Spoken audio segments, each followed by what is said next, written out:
मनीष गर्ग, खबर पन्ना। पन्ना नगर में बीते एक सप्ताह से अतिक्रमण हटाओ अभियान चलाया जा रहा है, जिसमें मोहन निवास, अजयगढ़ चौराहा, डायमंड चौराहा, कटरा बाजार, पुराना पन्ना और अजयगढ़ छतरपुर बाईपास पर कार्रवाई की जा रही है।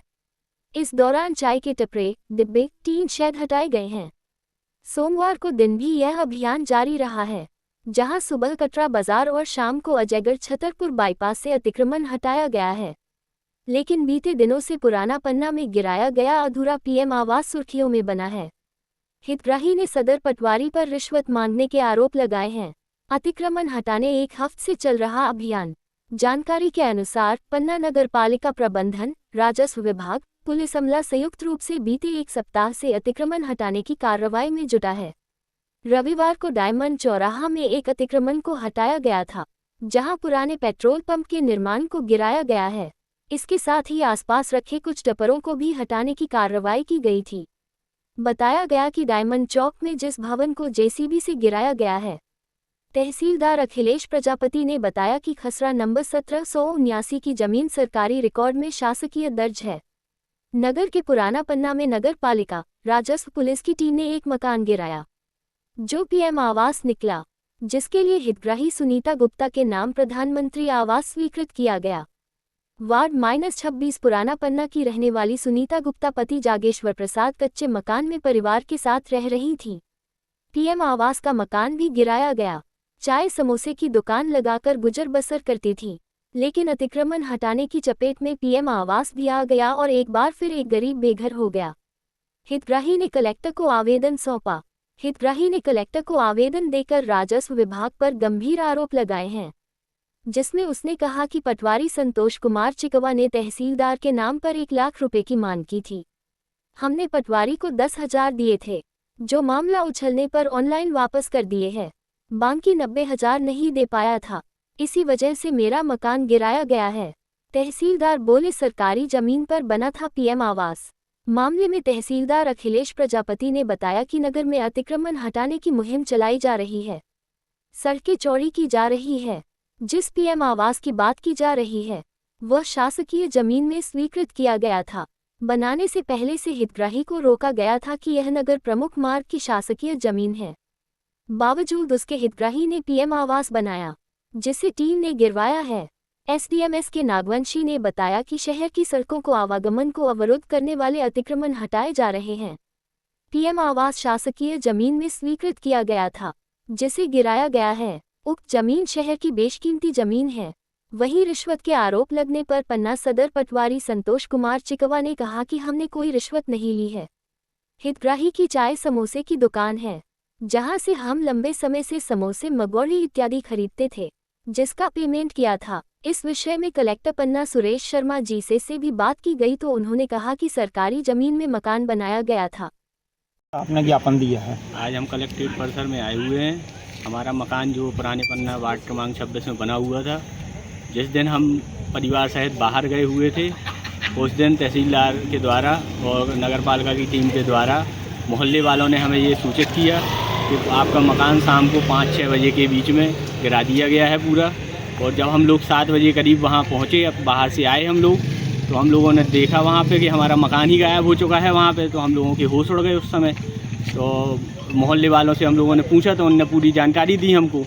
तो उसके बाद अभी 2 दिन से हम लोग बिल्कुल सदमे में थे।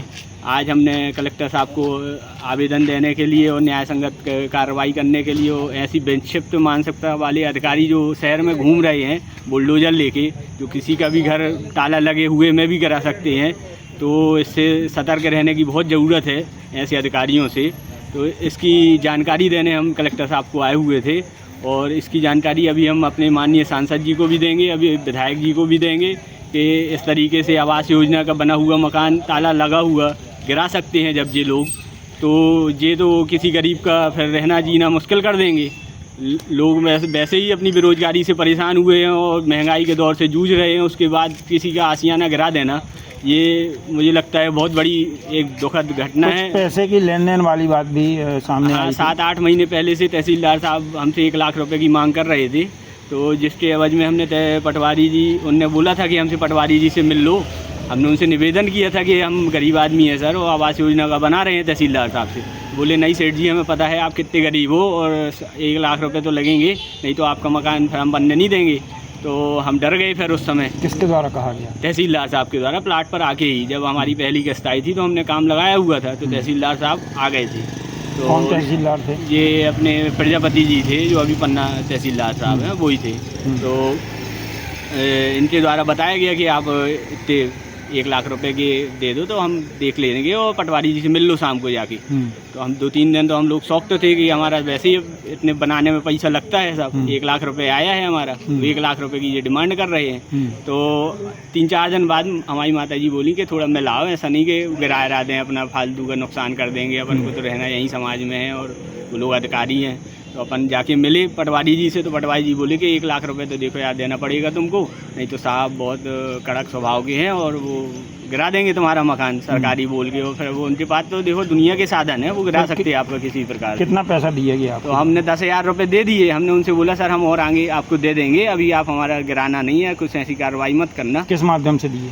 ये मैं नगद दे आया था उनको, और इनके नगद देने के बाद जब हमने 1-2 महीने हम इनसे मतलब दे नहीं पाए, सक्षम नहीं हुए फिर देने में हम पैसे आगे इनको, तो इनने हम तो टकराने दिए हमको एक जगह। तो वो लेके क्या हुआ तुम्हारा अभी तक पैसा नहीं आया, साहब गुस्से में है और हमें भी बहुत गुस्सा आ रही है, ऐसा थोड़ी करना चाहिए, तुम बोल गए थे दोगे। तो हमने कहा चलिए ठीक है हम आते हैं। तो हम इनके पास गए तो हमारे पास पैसे नहीं थे, तो हम इनसे मना कराए, सर हमारे पास पैसे नहीं हैं, अब इतने ही में जितने हमने दे दिया आप इतने ही में, अब जैसा भी आपको उचित लगे तो करो। तो ये बोले नहीं हम तुम्हारा पैसा वापस कर देंगे। तो हमने हाथ जोड़े और निकाल आए अपना, हमने कुछ नहीं बोला कि हमें आप दो वापस या कुछ भी करो। तो इनने फ़ोन-पे के माध्यम से मई महीने में हमें 10,000 रुपये वापस कर दिए थे। तो अपन ने कुछ नहीं बोला, हमने कहा चलो अब देखेंगे भाई कुछ। अपन तो इनने कोई कार्रवाई भी नहीं की मई महीने से, अपन शांत हो गए। तो इनने सडनली अभी कारण बताओ नोटिस दिया और सीधे बस 2 पेशी हुई, 21 तारीख को, 22 तारीख को, 23 तारीख को, बस सीधे जाके पता ही नहीं चला कब मकान शाम को। कहीं ना कहीं 1 लाख रुपए आप दे देते तो आपका मकान सुरक्षित रहता। अब वही मकान बेच नहीं पड़ता तब ही दे पाते हम। अब वो पूरा धराशायी कर दिया। किसके नाम से मकान है? माता जी के नाम से है। क्या नाम है? सुनीता गुप्ता। किस जगह पे है? लाडली बहना के उससे उनको निकला था, वो लाडली बहना के मकान के रूप में उनको निकाला गया था और पूरा ढा दिया गया। आपको बिना नोटिस दिए? बिना, हमें कोई जानकारी नहीं है। जानकारी होती तो हम अपना सामान सब निकालते, ताला थोड़ी लगे रहने देते। जब वो बता देते कि भाई इतने तारीख को गिर जाएगा आपका, तो अपन उस हिसाब से रहते। कोई जानकारी नहीं है, आए बस गिरा के ताला बंद में गिरा दिया इनने पूरा। अब अपन क्या चाहते हैं आप? अब हम न्याय चाहते हैं कि हमारा जो मकान गिरा दिया है उसका हमें उचित जो भी शासन की तरफ से वो मिले, मुआवजा वगैरह, और हमारे यथावत खर्चे में बनाने की अनुमति दी जाए वहाँ पर।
आपका वो तो सरकारी पे बना रखा था, जबरदस्ती रोकने के बावजूद, नोटिस देने के बावजूद भी मान नहीं रहे, बना लिया सरकारी जमीन पे। अच्छा, सरकारी जमीन बना है, इसलिए तहसीलदार साहब ने कार्रवाई करते हुए उसको हटा दिया। अच्छा, और सर उसमें तहसीलदार जी का भी नाम आ रहा है कि कुछ घूस वगैरह भी लिए थे उन्होंने। झूठ है वो, तो कोई भी आक्षेप लगा दे। आज से भी पहले उनके हस्बैंड भी बना रहे थे, उनको भी रोका गया था, अतिक्रमण करके कर रहे थे, फिर वो न बना के फिर ये आगे इस नाम से बनाने लगे। उन्होंने नोटिस देके सुनवाई करके कोई दस्तावेज उन पे सरकारी जमीन का नहीं है, इसलिए हटाया। अच्छा, ठीक है।